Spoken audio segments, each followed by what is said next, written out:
Hello दोस्तों, कैसे हो? आपका स्वागत है त्रिपान स्टडी सेंटर में। आज जो हम करने जा रहे हैं पॉलिटिकल साइंस के महत्वपूर्ण चैप्टर राजनीतिक विज्ञान की ये चैप्टर जो है हर क्लास के हर बोर्ड के बच्चों के लिए अत्यंत महत्वपूर्ण है, जिनके सिलेबस में ये टॉपिक है। चलिए देखते हैं हमारा आज टॉपिक क्या है। Feature of Indian federalism. The Constitution of India has adopted two federal features, though it is not in fact a claim that is established in the federations. The question whether the Indian Constitution could be the current of federal constitution travels in their mind of the member of constitutionally is assembly.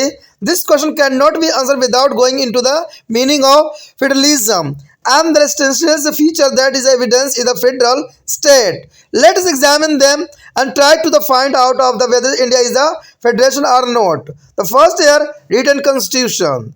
The most important feature of the federation is that its constitution should be a written ones, so that both the Indian government as well as the state can refer to that as and when to the needed. The Constitution of India is a written document and is the most elaborate a constitution of the world. It establishes is a supremacy of constitution because both the union and the state are given power by the constitution as to be independent in their sphere of governance. The next year's Indian Constitution, the procedure of the amending their constitution in the federal system is normally rigid.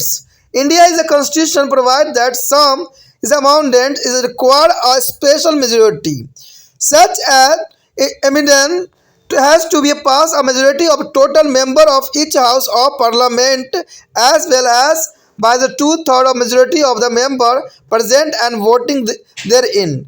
However, in addition to their process, some amendment must be approved by at least 50% of the state. After this procedure, the amendment is signed by the head of the state, the president, and signed their Indian important amendment can be amended through there is a procedure. Hence, the India's constitution has been to the rightly called to the erased constitution. The next is the federations here, the federalism, there are division of power. In our constitution, there is a clear division of power, so that the state can center required to enact and the legislature as within there is a sphere of activity and the non-volatile is its limits and try to the encourage upon the function of the others. Our constitution enumerate the three lists as wise unions, state and concurrent list. The union list is the consist of 97 subjects of national importance such as the defense, railway, post and telegraph, etc. State list is the consist of 66 subjects of local interest such as the public health, police, etc. The concurrent list has a 47 subjects important to the both the union and state, such as electricity, trade union, economics and social planning, etc. And next here, supremacy of judiciary is another very important feature of federation. In the independent judiciary is to be interpreted their constitution and the maintain its sensitivities. The Supreme Court of India has original judications to settle and rupture between the union and the state. It can declare as a law as unconstitutionally if it is a controversy any provision of constitution. दोस्तों यहाँ पर जो हमारा आया है अत्यंत महत्वपूर्ण topic की भारतीय संघवाद की मुख्य विशेषता है। देखिए, संघवाद यानी फेडरलिज्म, संघवाद जो है कई मानने में जो है +2 के वाले बच्चों के लिए अत्यंत महत्वपूर्ण रहता है और ये जो है BA वाले बच्चों के लिए भी जरूरी है। कहते हैं भारत के संविधान में संघीय संविधान के लक्षण तो है, किंतु ये संघीय शासन स्थापित करने का जो है दावा नहीं करता है। संविधान सभा के सदस्य यह तय नहीं कर पाए हैं कि भारतीय संविधान को संघीय संविधान कहा जा सकता या नहीं। इस सवाल का जवाब जो है संघवाद के अर्थ को जानने से इसकी आवश्यकताओं और लक्षणों का जो है पहचाने बिना नहीं पाया जा सकता है।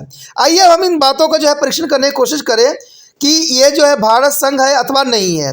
तो सबसे पहले अगर संघ होने के लिए इम्पोर्टेंट होता है कि लिखित संविधान। तो कहते हैं लिखित संविधान क्या है? किसी भी संघ का सबसे प्रमुख लक्षण यही होता है कि उसके पास एक लिखित संविधान होना चाहिए। जिसे जरूरत पड़ने पर केंद्र तथा राज्य सरकार मार्गदर्शन प्राप्त कर सके। भारतीय संविधान एक लिखित संविधान है और यह दुनिया का सबसे विस्तृत संविधान माना जाता है। इसमें संविधान की स्वच्छता प्रदान की गई है क्योंकि इसमें जो है केंद्र तथा राज्य के संविधान द्वारा शक्ति प्रदान भी की गई है तथा उन्हें अपने अपने क्षेत्र में शासन की स्वतंत्रता प्रदान भी किया गया है। उसके पश्चात संघीय होने के लिए सबसे इंपॉर्टेंट बात आता है जटिल संविधान। किसी संवैधानिक पद्धति में संविधान जो है संशोधन सामान्यता एक जटिल प्रक्रिया होती है।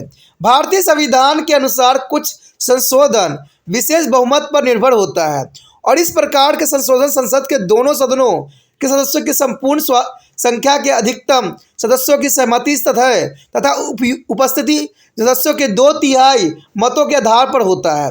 इसके अतिरिक्त कुछ संशोधन 50% राज्य की सहमति से होती है और इस प्रक्रिया के बाद जो संशोधन पर राज्य प्रमुख यानी राष्ट्रपति हस्ताक्षर करते हैं। साफ शब्दों में अगर देखा जाए तो आपको पता ही होगा कि हमारे बहुमत जो होते हैं कभी भी संसद में पास होते हैं या लोकसभा राज्यसभा में होते हैं 2/3 बहुमत से होते हैं और इसमें जो है सहमति कम से कम 50% होना अत्यंत महत्वपूर्ण है। कहते हैं ये तब पास माना जाता है जब राष्ट्रपति हस्ताक्षर कर देता है और भारत में प्रमुख संशोधन की प्रक्रिया से ही होता है। इसी कारण भारतीय संविधान को जटिल संविधान भी कहा जा सकता है। उसके पश्चात हमारे समक्ष आता है शक्ति का विभाजन। देखिए फेडरलिज्म होने के लिए शक्ति का विभाजन भी बहुत इंपॉर्टेंट माना जाता है कि संघीय होने का मतलब ही है शक्ति का बंटवारा। हमारे संविधान में शक्तियों का स्पष्ट विभाजन है और इस प्रकार केंद्र तथा राज्य सरकार एक दूसरे के बिना बाधा हुआ पहुंचाते हैं, यानी तो एक दूसरे को बाधा नहीं पहुंचा पाएंगे क्योंकि अपनी सीमाओं का बिना अतिक्रमण किया तथा दूसरे की गतिविधियों में हस्तक्षेप किए बिना सुचारू रूप से अपनी विधायी शक्तियों का प्रयोग कर सकते हैं। इसके लिए हमारे संविधान में 3 प्रकार की सूची का वर्णन है। इसमें केंद्र सूची, राज्य सूची और समवर्ती सूची आती है। तो ये भी काफ़ी इंपॉर्टेंट होता है कौन कौन सी सूचियाँ हैं, तो आपको याद रखना होगा केंद्र सूची, राज्य सूची और समवर्ती सूची। केंद्रीय सूची में जो है 97 राष्ट्रीय महत्व को विषय को जो है उल्लेख किया गया है, जिसके अंतर्गत रक्षा, रेलवे, डाक एवं तार आदि जो है विषय आते हैं। राज्य सूची में जो है 66 स्थानीय महत्व के विषय जैसे कि शिक्षा, जन स्वास्थ्य और पुलिस आदि आते हैं। समवर्ती सूची केंद्र तथा राज्य दोनों के संबंधित जो है 47 महत्वपूर्ण विषय जैसे बिजली, मजदूरी संगठन, आर्थिक सामाजिक योजना आदि सम्मिलित किया गया है। उसके पश्चात आता है न्यायपालिका की स्वच्छता। देखिए संघ के अन्य लक्षणों में एक महत्वपूर्ण लक्षण यह भी है कि उसके पास एक स्वतंत्र न्यायपालिका हो जो कि संविधान की व्याख्या भी करे तथा उसकी पवित्रता की रक्षा भी करे। केंद्र तथा राज्य के बीच जो है संपन्न विवादों को सुलझाना सर्वोच्च न्यायालय का मूल्य क्षेत्र अधिकार होता है। यदि केंद्र अथवा राज्य सरकार द्वारा पारित कोई भी कानून संविधान के किसी प्रावधान का उल्लंघन करता है तो सर्वोच्च न्यायालय उसे असंवैधानिक घोषित कर सकता है। The one next topic is the nature of Indian federations. There is nature of Indian federation here in a spirit of the fact that a Indian constitution establishes a federal structure. It is needed a very difficult to put the Indian constitution in the category of the true federation. The framers of their constitution have modified the true nature of Indian federation by the incorporating and contains non-federal feature in its this are.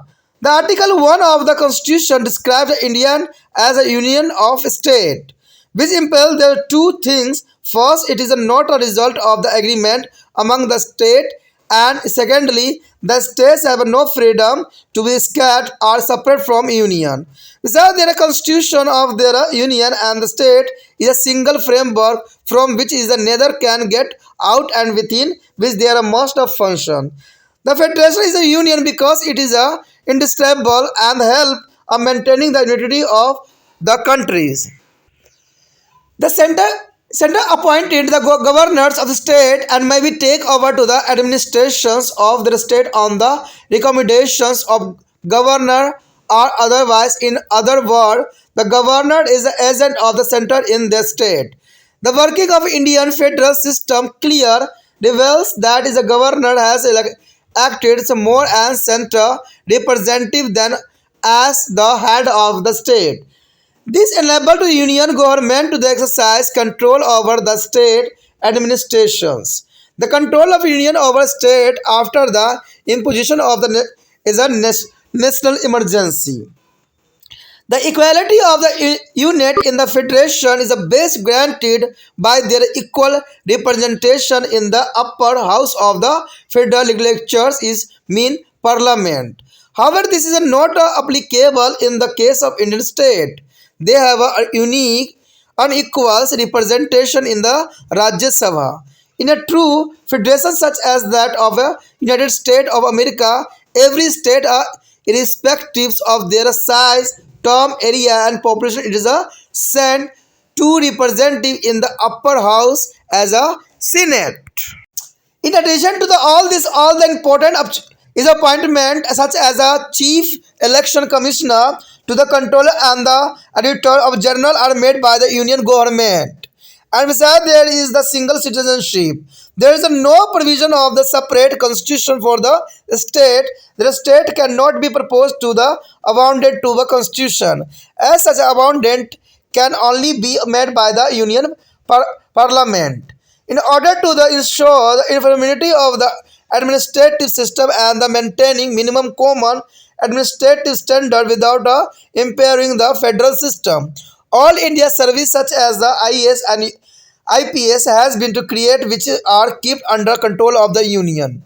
In a financial matter too, the state depend upon the union to the great extent. The state do not pose a equator financial resource to be meet their requirement. And during a financial emergency, there are center exercise a fully control over to state finance. And in case of disturbance of many states are part of threat of there is a union government is empowered to the depth of center force in the state or to their disturbed part of the state.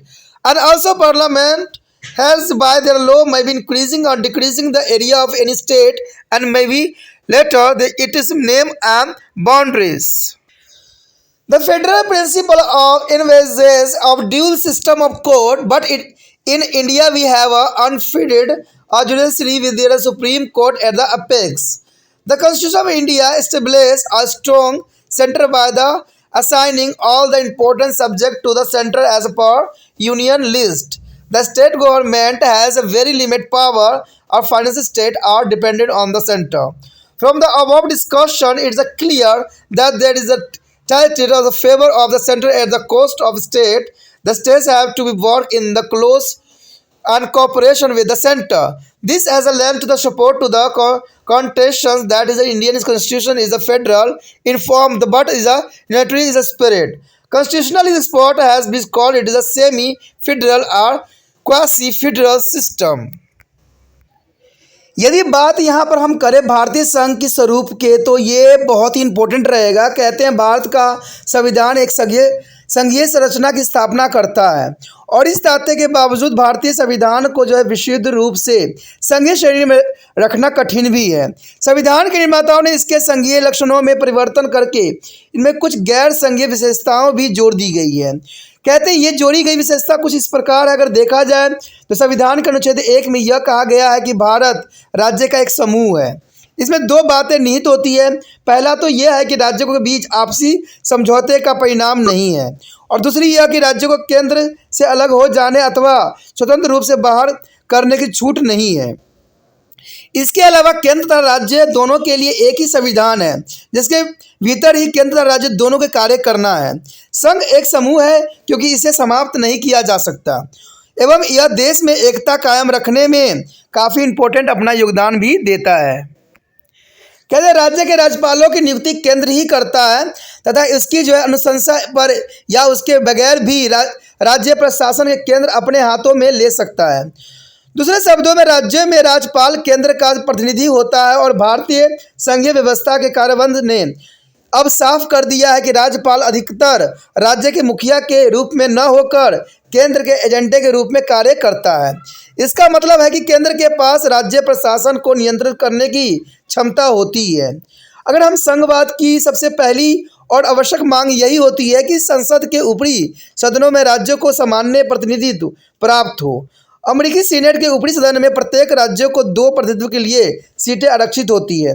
आपको अगर पता होगा कि America में 50 total जो है राज्य हैं और 50 राज्य में से 2-2 व्यक्तियों को जो है सीनेट के लिए चुना जाता है। तो इससे ये होता है कि इसमें आरक्षित होती है, किंतु हमारे संविधान में इस प्रकार की बराबरी का कोई प्रावधान नहीं है और न ही राज्यसभा में इस प्रकार के प्रतिनिधित्व के लिए सीटें का आरक्षण है। तो आप समझ सकते हो कि अमेरिका जो है कहते हैं वहाँ पर जो निचले सदन है बिल्कुल ही कमज़ोर है, लेकिन भारत में अगर निचले सदन की बात करें तो ये काफ़ी स्ट्रॉन्ग है। अगर अमेरिका की बात करें, ऊपरी सदन की बात करें तो वो काफ़ी जो है मजबूत है, लेकिन अगर इंडिया की हम बात करें ऊपरी सदन की तो ये बहुत ही कमज़ोर है। तो ये कहते हैं अमेरिका और इंडिया में विपरीत है, सब कुछ विपरीत है, क्योंकि हमारा संविधान कई मायने में जो है आप देखोगे तो ब्रिटेन के संविधान से काफ़ी मिलती जुलती ही है। इसी क्रम में लगभग सभी महत्वपूर्ण पद जैसे मुख्य चुनाव आयुक्त, महालेखित परीक्षक आदि की नियुक्तियां केंद्र सरकार द्वारा ही किया जाता है। यहाँ इकहरी नागरिकता का प्रावधान है और यहाँ अलग राज्य के लिए अलग अलग संविधान का कोई प्रावधान नहीं है। संविधान में किसी भी प्रकार के संशोधन का ये पहल केंद्र सरकार ही कर सकता है। राज्य सरकार के संविधान में किसी संशोधन का प्रस्ताव नहीं लाया जा सकता, यानी राज्य सरकार में कोई तरह का ऐसा प्रावधान नहीं किया गया है। सारे के सारे जो होते हैं आपको पता ही होगा केंद्र में ही सरकार के रूल रेगुलेशन बनते हैं। दूसरी बात अगर देखा जाए कड़ी नागरिकता का, कहते हैं अमेरिका में जो है डबल जो है सिटीजनशिप लिया जा सकता है, लेकिन इंडिया में ऐसा नहीं है। इंडिया में जो है सिंगल सिटीजनशिप का ही प्रावधान किया गया है, यानी आप भारत में कहीं भी रहो आपका एक ही जगह के जो है नागरिकता मिलेगी। इसी क्रम में संघीय ढांचों को छोड़े बिना यहाँ एक रूपता तथा न्यूनतम साझा जो है प्रशासनिक सत्र को बनाए रखने के लिए भी प्रावधान है। इसके लिए अखिल भारतीय सेवाओं जैसे कि IAS और IPS का जो है गठन किया गया है, जो कि केंद्र द्वारा नियंत्रित होती है। वित्तीय मामलों में भी राज्य केंद्र के ऊपर आश्रित रहता है और राज्य अपनी जरूरतों के वित्तीय साधन भी खुद नहीं अर्जित कर सकते हैं।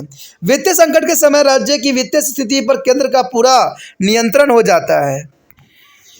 किसी राज्य में यदि किसी प्रकार की अशांति उत्पन्न हो जाते हैं तो केंद्र को यह अधिकार प्राप्त है कि वह उस राज्य में अथवा उस राज्य के अशांत हिस्से में केंद्रीय पुलिस बल के नियंत्रण के लिए भेजे।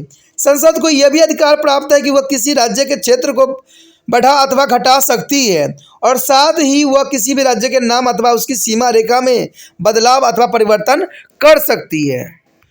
उसके पश्चात है संघीय सिद्धांत दोहरी न्यायपालिका की व्यवस्था भी करता है, यानी देखा जाए तो संघीय सिद्धांत के अनुसार जो है दोहरी न्यायपालिका की व्यवस्था करती है।